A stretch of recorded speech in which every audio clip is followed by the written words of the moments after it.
নমস্কার, মিষ্টিস কিচেনে আপনাদের সবাইকে স্বাগত। আশা করি আপনারা সবাই ভালো আছেন। আজ আমি আপনাদের বানিয়ে দেখাবো আমের মিষ্টি আচার, বলতে পারেন টক ঝাল মিষ্টি আচার। তার জন্যে আমি নিয়েছি 1 কেজি আম, যেগুলোকে আমি এরকম লম্বা লম্বা করে কেটে রেখে এগুলোকে আমি একটু নুন হলুদ মাখিয়ে রেখেছি। এবার আমি এগুলোকে একটু এই কাগজের মধ্যে রোদ্দুরে দিয়ে দেবো। কাগজে রোদ্দুরে দিলে জলটা তাড়াতাড়ি টেনে নেবে। এটাকে আমি এখন প্রায় 1টা বাজে, 3:30 অবধি এখানে রোদ্দুর আসে। যতক্ষণ এখানে রোদ্দুর আসবে ততক্ষণ আমি এগুলো রোদ্দুরে শুকিয়ে নেব। তারপর আমি আচার তৈরি করব। এভাবে আমি একটু ছড়িয়ে ছড়িয়ে এগুলো দিয়ে দেবো। এগুলো শুকিয়ে গেলে একটু জলটা, তারপরে আমি আচারটা তৈরি করব।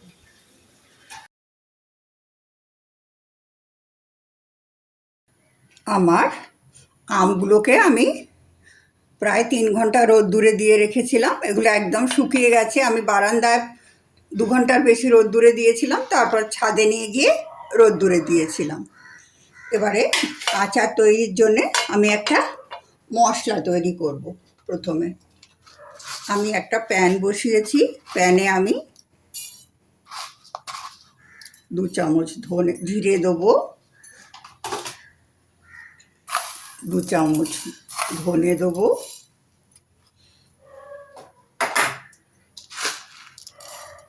1.5 চামচ মতো মৌরি দেবো, আর দেবো 2 চামচ মেথি। এছাড়া আমি এর মধ্যে দেবো 2টো শুকনো লঙ্কা।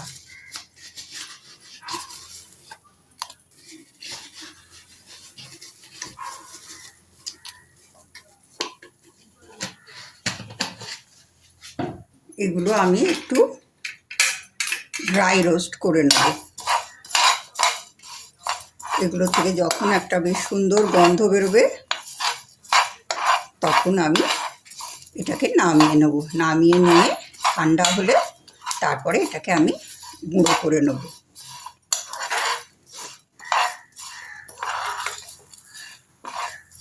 এটাকে একদম দারুণ মিহি করে আমি করবো না, গুঁড়ো করবো না, একটু গোটা গোটা থাকবে, সেইভাবে আমি গুঁড়োটা করব।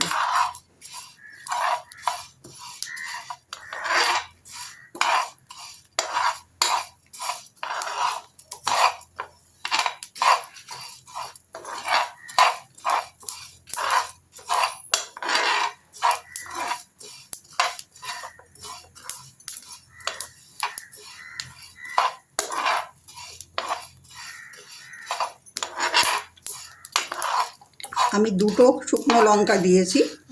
আপনারা যদি বেশি ঝাল ঝাল আচারটা খেতে চান তাহলে আপনারা শুকনো লঙ্কার ব্যবহার বেশি করবে।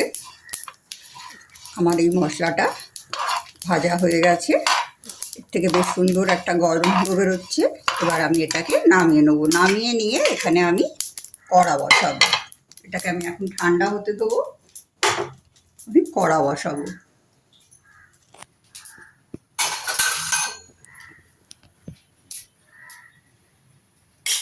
আমি এর মধ্যে সর্ষের তেল দেবো।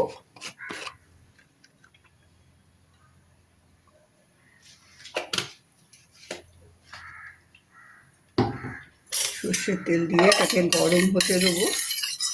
একটু সময় লাগবে এটা গরম হতে।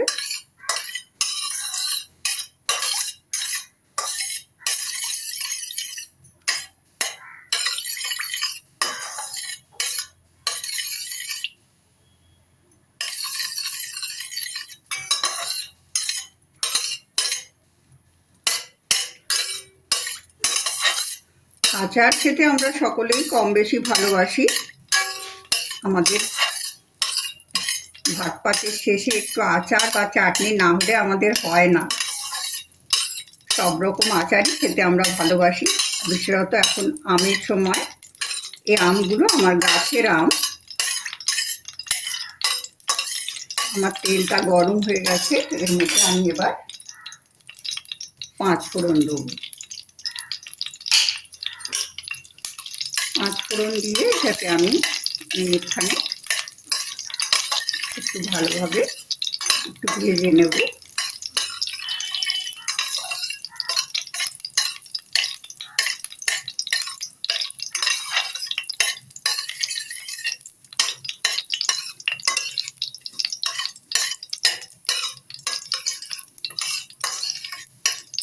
5 ফোড়নটা আমার একটু ভাজা হয়ে গেছে, এবার আমি এই আমগুলো এর মধ্যে দিয়ে দেবো।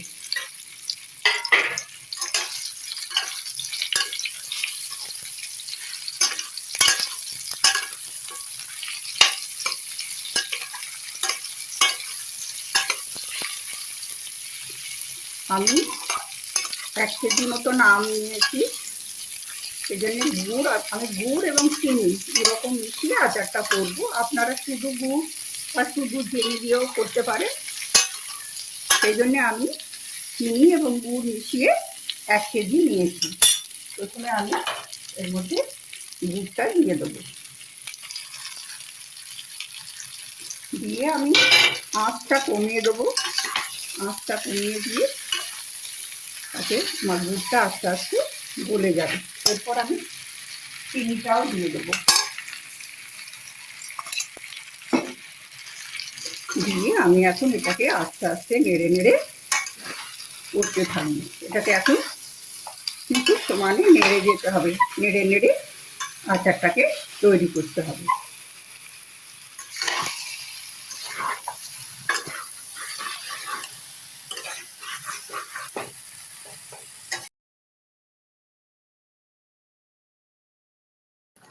আমার চিনি এবং গুড়টা দিয়ে দেওয়ার পর আচারটা প্রায় 7-8 মিনিট ধরে ফুটছে। মাঝখানে আমি একটু 1 চিপ পাতিলেবুর রস দিয়ে দিয়েছিলাম, যাতে চিনিটা জমে না যায়। আচারটা আমার প্রায় হয়েই এসছে, আর 2-1 মিনিট এটাকে আমি ফোটাবো। ইতিমধ্যে যে মশলাটাকে আমি ভেজে রেখেছিলাম, সেই মশলাটাকে আমি গুঁড়ো করে রেখেছি, মিক্সিতে গুঁড়ো করে নিয়েছি।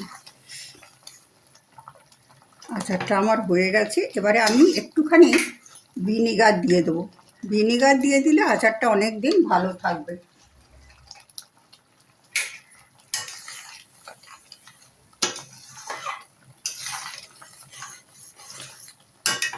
আচারটা হয়ে গেলে, ঠান্ডা হয়ে গেলে তারপর আমি একটা কাঁচের বয়ামে রেখে দেবো। আচারটা দিন কয়েক আমি রোদ্দুরে দিয়ে রাখবো। একটু রোদ্দুরে দিয়ে রাখলে আচার অনেক দিন ভালো থাকে, এবং আচার সবসময় কাঁচের বয়ামেই রাখবেন, এবং রোদ্দুরে দিয়ে রাখলে আচার 1 বছর পর্যন্ত ভালো থাকে। আমার আচারটা প্রায় হয়ে এসছে, এবারে আমি এই গুঁড়ো মশলা খানিকটা এর মধ্যে দিয়ে দেবো।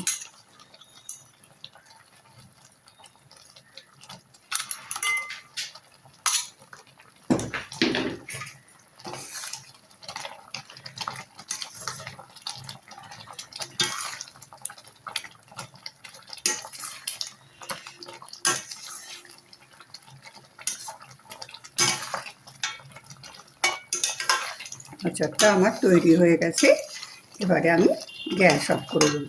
তারপর ঠান্ডা হলে এটাকে আমি কাঁচের বয়ামে ঢেলে নেব। আমার আমের আচার তৈরি হয়ে গেছে।